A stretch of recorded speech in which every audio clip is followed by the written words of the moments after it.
batulize muri bizoto zontalinda zonto temuwakana komatoli zonto kale situka ofulume bweru tumalokola dowozo chilaba temusituka hawayumbi zonto mwebale kuja mwekubile ngalo bizoto mwena tubasanyukite okubalaba bwetyo tubaniriza mutambiro kya bizonto wano ebuyongono mwebale nnyo okujja okuwagira abalenzi bano okuli omunene omutono n'omweru omuddugavu mu mbeera efaanana bwetyo bibuzaabuza kaffe katutandike tubonyebonye nnyo mu nsi y'ebuyongono bangi ne tukaaba nga tuli bubi genna bweruma nga tetulina kyakola afuga buyongono mubi nnyonnyo kikiri tubonyebonye nnyo mu nsi y'ebuyongono bangi ne tukaaba nga tuli bubi genna bweruma nga tetulina kyakola afuga buyongono mubi nnyonnyo abayongono banange tulabye ennaku esimenti zafuka kirasesi abatuufuga bali mu myaka 10 tebasobola nakuyimirira banange twalabye abamonga n'okutuula kwa mpaka obutambala bagaya bugaye obuyongono batubamisa natuku abatuufuga be bamukuba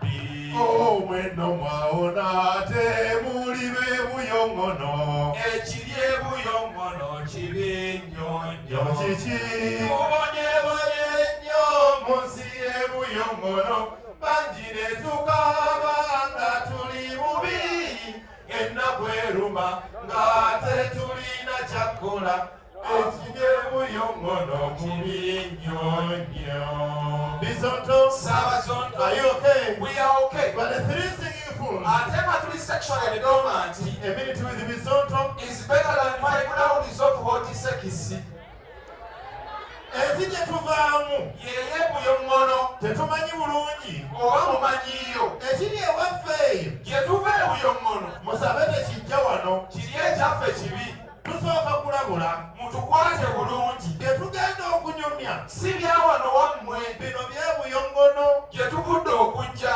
afuga abayongono musajja mukadde bwe yali yakajja ng'atuula mu 5 ati atuula mu 7 wa myaka 9 alina akalaalo ke akalunda enteeze kakuta omuguwa kati kakuta ensonga yoweeri ekakwasa omuguwa omusajja omumulinaanyi tebuwabulwa kati omukulu oyo yafuga abayongono alina batufuga nabo bonna nga bakadde nga bw'olaba Moses ali mu bayibuli oyo Moses ali mu bayibuli tasobola kutambula nga talina muggo ndowooza gwakozesa okukuma ku nnyanja eyeeyawuzaamu byonna byebuyongono alinawo kawalake era akufuga nako ke kalebbeeka kadaaga budaasi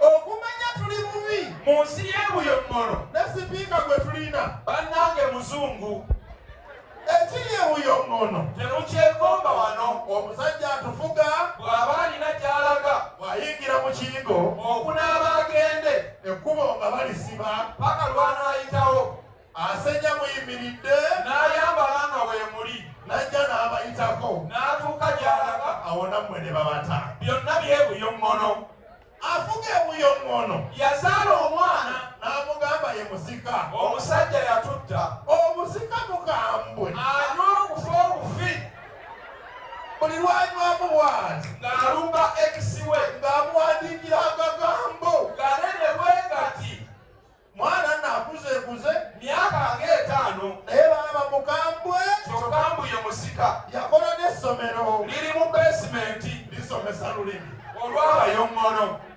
omwana omusika teyandi gwandibadde mubi naye alina mikwano gye gimuwaga okukamala. Mu mikwano gy'alina alinamu agasumba gawasa n'okuwasa juuzi wano, alinawo abalamu beyajja mu bidongo okumanya bukambwe ne bino bye tubanyumiza n'aba n'abiwulirako ayinza okunyiiga n'atutwala mu ssomero ery'omu besimenti. Ekituyambye kiri kimu nti olulimi lwe tulimu talumanyi bulungi, ayogera luyommono. Basebo ne bannyabo ensi gye twogerako zirya wano wammwe eno y'ebuyommono. Okuwangaala ennyo ewaffe kizibumu, bw'owona tegeyo ku mumiro kasasiro lwakuwutigira. Buli kimu kya bbeeyi, okuleka omwenge gwe baagutulekera tunywe tutamiire basooke batufuke nga tutabidde ffenna. Twazuula amafuta mu nsi y'ebuyommono naye tetugalabako, tetumanyi gye gaalaba. Ababeera mu kyalo gye twazuula amafuta bagamba mbunno birole by'amata bitwalayo amata ne babyolesaayo ne bidda nga bijjudde, tebamanyi kye bikomyawo. Twalinawoko abantu abaali bamuvuganya ng'abalwanyi ba mawumawu oba yabawa biki, ne balya ne bawunga kati basula mu kisenge kye. Ekiri ebuyommono temukyegomba wano. Ekirungi kiri kimu nti Katonda atwagala, ne maama Mariya amanyi okutukyalirako n'afunayo eddirisa oba n'adda mu luggi ne tuvaako ewaffe ne tujja ne tumubuuzaako. Bw'atulabako wiiki ng'emu awo ne yeddirayo. Ne Katonda yennyini oluusi atunona n'atwalayo batono n'abala n'atukomyawo. Waliwo eyavuddeyo n'ajja n'atunyumiza kufumbira eddene eriri eyo mu ggulu. Era ffe ewaffe twategedde dda nnyo nti bwe tugenda kulya buli effumbiro ddene kyenkana Amerika. Era abayommono bonna baakitegedde nti mu ggulu eyo waliyo spare parts zaffe. Bw'okowa emikono gyo ng'otumya egyo sipeeya eyakavaayo yakomyewo n'okugulu okupya. Yeeno mulonda ddi? Abayommono tunaatera. Ekirungi kye tulina ewaffe byangu kati ku ssaawa zino bategeka results tugenda okulonda nga results tuzimanyi. Omuntu abeera omu buli kulonda akomawo nga n'abamuvuganya yabawadde ssente ez'okwewandiisa n'okunoonya akalulu. Buli kulonda abakyusa, ye yekka atakyuka akyusa poozi ng'ayongerako erinnya. Wano mu Uganda mwesiimye bino tebiriiwo era twegombawo kubanga wanyuma naye ebuyommono.